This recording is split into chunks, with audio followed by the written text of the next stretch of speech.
মোটামুটি ঠিক চলে যেত, কিন্তু না কতদিন দেখতে দেখতে আরো বেশ কিছু মাস কেটে গেল।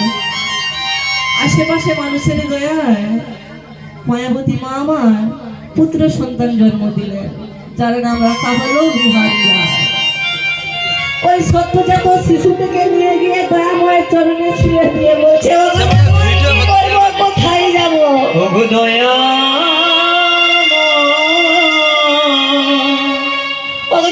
কি করবো আমি, কোথায় যাবো আমি, কেন করলে আমার সঙ্গে?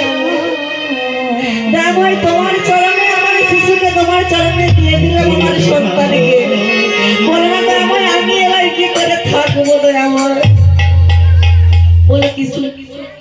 বলে কিছু মাস কেটে গেল। বিহারী দেখতে দেখতে 6-7 মাসের হয়েছে। ও মা, এই জগতে যদি কারোর বাবা না থাকে, মা পারে কিন্তু বাবার স্থান পূরণ করতে। কিন্তু এই জগতে যদি কারোর মা না থাকে, কোনো বাবার, কোনো পুরুষের এখনো পর্যন্ত জন্ম হয়নি যে পারবে তার মায়ের স্থানটা পূরণ করতে। সে যতই হোক টাকার মালিক, কোটি টাকার মালিক, কোনো পুরুষের জন্ম হয়নি তার মায়ের স্থান পূরণ করতে। মায়াবতী মা আমার যা হোক করে দিন কেটে যায়। বিহারী 6-7 মাসের হয়েছে। বিহারীর খাবারটা এবার কিনা লাগবে।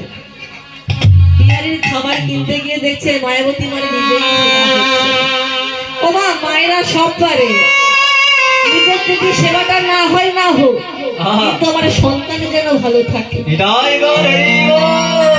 আমার সকল মাই কিন্তু এটাই চায়, আমার নেই সেবা হোক, আমি নেই খেতে পাই, কিন্তু আমার সন্তান যেন ভালোভাবে মানুষ হয়। আমার দেখতে দেখতে বেশ কিছু মাস কেটে গেল। বিহারী আমার কয়েক বছর পর, বিহারী 5 বছরের হয়েছে।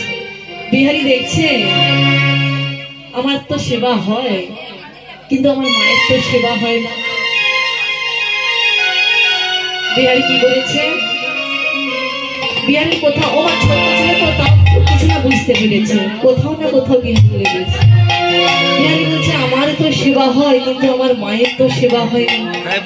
দয়াময়ের সেবা দিলে, দয়াময়ের সেবা দিয়ে, সন্তানকে সেবা দিয়ে নিজের আর কিছু থাকে না খাবার মতো।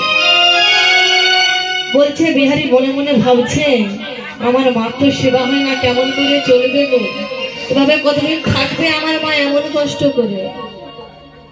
বিহারী কি করেছে? পরের দিন সকাল হয়েছে, মা গিয়েছে পরের বাড়িতে কাজ করতে, আর বিহারী কি করেছে? কিছুটা দূরে